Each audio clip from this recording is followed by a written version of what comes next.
네, 오늘도 주님의 은혜가 충만하시기 바라겠습니다. 오늘 말씀은 사도행전 25장 13절에서 22절 말씀입니다. 수일 후에 아그리파 왕과 버니게가 베스도에게 문안하러 가이사라에 와서 여러 날을 있더니 베스도가 바울의 일로 왕에게 고하여 이르되 벨릭스가 한 사람을 구류하여 두었는데 내가 예루살렘에 있을 때에 유대인의 대제사장들과 장로들이 그를 고소하여 정죄하기를 청하기에 내가 대답하되 무릇 피고가 원고들 앞에서 고소 사건에 대하여 변명할 기회가 있기 전에 내주는 것은 로마 사람의 법이 아니라 하였노라. 그러므로 그들이 나와 함께 여기 오매 내가 지체하지 아니하고 이튿날 재판자리에 앉아 명하여 그 사람을 데려왔으나 원고들이 서서 내가 짐작하던 것 같은 악행의 혐의는 하나도 제시하지 아니하고 오직 자기들의 종교와 또는 예수라 하는 이가 죽은 것을 살아있다고 바울이 주장하는 그 일에 관한 문제로 고발하는 것뿐이라. 내가 이 일에 대하여 어떻게 심리하는지 몰라서 바울에게 묻되 예루살렘에 올라가서 이 일의 신문을 받으려느냐 한즉 바울은 황제의 판결을 받도록 자기를 지켜주기를 호소하므로 내가 그를 가이사에게 보내기까지 지켜두라 명하였노라 하니 아그리빠가 베스도에게 이르되 나도 이 사람의 말을 듣고자 하노라. 베스도가 이르되 내일 들으시리이다 하더라. 아멘. 네, 오늘 말씀 13절에 보면 수일 후에 아그리빠 왕과 버니게가 베스도에게 문안하러 가이사라에 와서 이렇게 기록하고 있습니다. 아그리빠 왕은 헤롯 아그리빠 2세를 의미하는데요. 유대 지역의 왕입니다. 신임 총독인 베스도가 새로 부임을 했기 때문에 인사하차 왔던 것이죠. 베스도는 신임 총독이기 때문에 유대 지역의 분위기를 잘 모릅니다. 그러나 아그리빠 왕은 유대인들의 그 분위기를 또 정서를 잘 알고 있는 것이죠. 그래서 이 베스도는요, 아그리빠 왕에게 바울의 문제를 지금 상의하려고 하는 것입니다. 14절에 보면 여러 날을 있더니 베스도가 바울의 일로 왕에게 고하여 이르되 이렇게 기록하고 있습니다. 그러니까 유대 지역을 잘 알고 있으니 아그리빠 왕에게 이 바울의 문제를 어떻게 처리해야 되는지를 지금 상의하려고 하는 것이죠. 왜냐하면 황제에게 이제 상소를 해야 되는데 조서를 꾸며야 됩니다. 조서를 꾸미려면 분명한 이유가 있어야 되는데 구체적으로 어떻게 써야 될지를 잘 모르는 것이죠. 그런데 바울은 죄가 하나도 없습니다. 죄가 하나도 없고 오직 부활 문제 때문에 지금 바울은 고통을 당하고 잡혀 있는 것이죠. 19절 말씀에 보면 오직 자기들의 종교와 또는 예수라 하는 이가 죽은 것을 살아있다고 바울이 주장하는 그 일에 관한 문제로 고발하는 것뿐이라 이렇게 기록하고 있습니다. 바울은 죄가 하나도 없는데 지금 고통을 당하고 억울하게 감옥에 갇혀 있습니다. 그 이유는 부활 때문이라는 것이죠. 그래서 오늘 말씀의 주제는 왜 부활이 항상 영적 싸움의 핵심이 되는지, 그리고 왜 성도는 부활 때문에 고통을 당할 수밖에 없는지 이런 주제를 가지고 함께 은혜를 나누고자 합니다. 자, 첫 번째 부활이라고 하는 것은요, 이론이 아니라 실제라는 것입니다. 부활이 이론이 아니라 실제이기 때문에, 능력이기 때문에 이 영적 싸움의 핵심이 된다는 것이죠. 바울에게 있어서 부활은 절대 양보할 수 없는 것입니다. 왜냐하면 자기가 직접 경험한 것입니다. 생생하게 부활하신 예수님을 만난 것이죠. 사도행전 9장 4절에서 5절 말씀에 땅에 엎드러져 들음에 소리가 있어 이르시되 사울아 사울아 내가 어찌하여 나를 박해하느냐 하시거늘 대답하되 주여 누구시니까 이르시되 나는 내가 박해하는 예수라. 다메섹 도상으로 바울이 가던 중에 빛이 번쩍했습니다. 그 빛 가운데서 부활하신 예수님을 직접 만난 것이죠. 이 체험 이후에 바울은 영혼이 완전히 변화되었고 인생이 완전히 변화되었습니다. 예수님의 부활을 증인하는 부활의 증인으로 거듭나게 되었다라는 것이죠. 또 바울뿐만 아니라 다른 모든 사도들도 다 같이 부활하신 주님을 생생하게 만났다라는 것입니다. 사도행전 2장 32절에 보면 이 예수를 하나님이 살리신지라 우리가 다 이 일의 증인이로다. 지금 베드로가 한 말이죠. 베드로도 부활하신 예수님을 직접 만났고요. 사도행전 3장 15절 생명의 주를 죽였도다. 그러나 하나님이 죽은 자 가운데서 그를 살리셨으니 우리가 이 일의 증인이라. 사도들이 다 같이 한 목소리로 부활을 증거하고 있다라는 것입니다.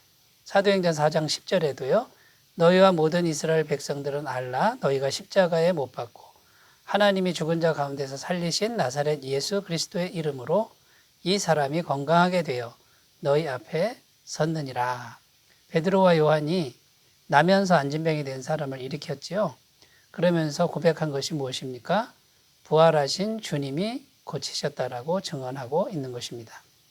사도행전 5장 30절에서 32절 말씀에도 너희가 나무에 달아 죽인 예수를 우리 조상의 하나님이 살리시고 우리는 이 일의 증인이요 하나님이 자기에게 순종하는 사람들에게 주신 성령도 그러하니라.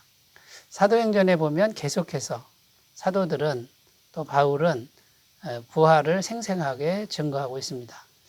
왜 이렇게 하는 걸까요? 고통을 당하고 공격을 당하고 모함을 당해도 왜 부활을 계속 증거하는 것입니까? 이것은 사실이기 때문에 그렇고요. 실제적인 능력이기 때문에 그랬다라는 것입니다.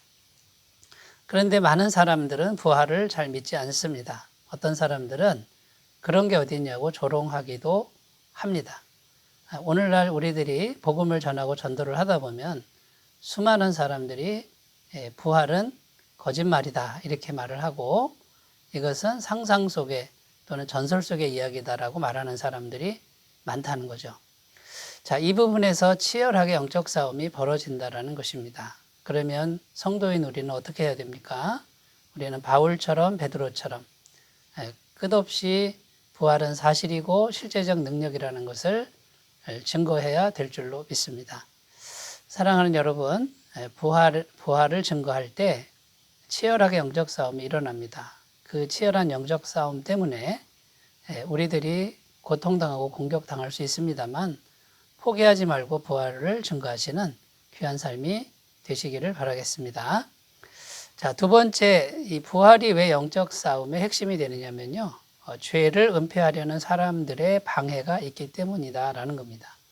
죄를 숨기려는 사람들이 방해한다라는 것이죠. 자, 유대인들은 왜 부활을 그렇게도 반대하고 또 방해하는 것입니까? 자신들의 죄가 있기 때문에 그 죄를 은폐하려고 하는 것이죠. 첫째는 사두개인들이 있는데요. 이 사두개인들은 사내들인 공회원의 실질적인 권세자들이었습니다. 그런데 이들은 부활을 믿지 않았습니다. 만약에 부활을 인정하게 되면 자기들의 입지가 약해지는 것이죠. 복음서에 보면요, 사두개인들이 예수님께 질문한 내용이 나옵니다. 사두개인 중에 어떤 사람이 와서 구약 율법 중에 형사 취수라는 율법이 있습니다. 이게 무슨 말이냐면 형님이 결혼을 했는데 자녀가 없이 죽었습니다. 이럴 때 그러면 형수가 과부가 되는 거죠. 그러면 동생이 형수와 결혼을 해가지고 자녀를 낳아주는 겁니다. 이게 이제 구약 율법에 기록되어 있고요.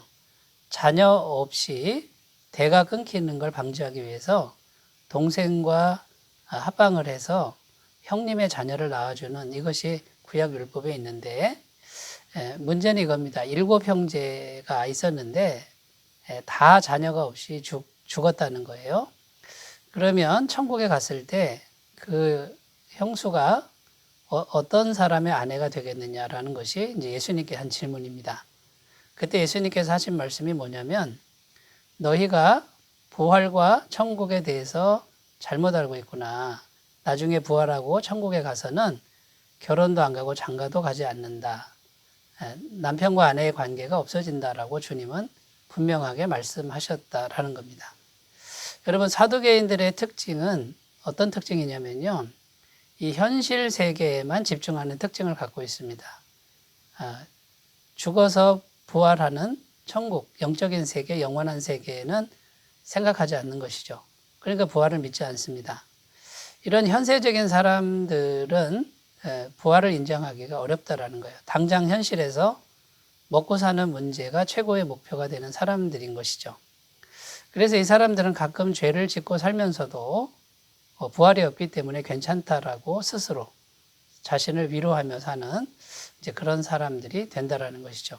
이 사두개인들이 자기들의 입지를 강화하기 위해서 부활을 거부한다라는 것입니다. 또 한 부류의 사람들이 있는데 유대인들이죠. 이 유대인들은 왜 부활을 거절하는 겁니까? 이 유대인들이 예수님을 십자가에 못 박아 죽였지 않습니까? 만약에 예수님이 부활했다라는 걸 인정하게 되면 자기들이 그 하나님의 선지자, 하나님의 종을 죽인 그런 범인이라고 스스로 인정하는 것밖에 안 되기 때문에 부활을 인정할 수 없는 것이죠. 사두개인들이나 유대인들 모두 자기들의 죄가 있는데 그 죄를 가리기 위해서는 부활을 반대할 수밖에 없다라는 것입니다. 여러분, 그러니까 이제 우리는 이제 어떻게 해야 됩니까? 우리는 이런 사람들을 향해서도 끊임없이 부활을 증거해야 되고요. 죄를 가리기 위해서 부활을 거부하는 그 사람들을 향해서 우리는 계속해서 이 부활은 진리이고 사실이라고 전해야 될 줄로 믿습니다. 이 부활을 믿는다는 것은 현실 세계에만 집중하는 게 아니라 영원한 세계를 믿는 것이 되고요. 또 부활을 믿는다는 것은 인간의 행위보다 어떤 행위보다 하나님의 은혜가 크다라는 것을 믿는 것이 된다라는 것입니다. 여러분, 부활을 활짝 받아들여서 죄와 율법으로부터 자유케 되시기를 바라겠습니다. 자, 세 번째, 왜 부활이 영적 싸움의 핵심이 되느냐면요. 마귀의 방해가 있기 때문이라는 겁니다. 자, 부활을 가장 싫어하는 존재가 마귀라는 것이죠. 마귀는 사망 권세 잡은 자입니다. 고린도전서 15장 55절 56절 사망아 너희 승리가 어디 있느냐 사망아 내가 쏘는 것이 어디 있느냐 사망이 쏘는 것은 죄요 죄의 권능은 율법이라. 자, 사망 권세 잡은 자가 마귀인데 부활을 인정할 수 있겠습니까? 부활은 다 살리고 말지 않습니까? 또 마귀는 무엇이든 죽이려고 하는데 부활은 모든 것을 살게 한다는 거죠. 요한복음 10장 10절 도둑이 오는 것은 도둑질하고 죽이고 멸망시키려는 것뿐이요 내가 온 것은 양으로 생명을 얻게 하고 더 풍성히 얻게 하려는 것이라.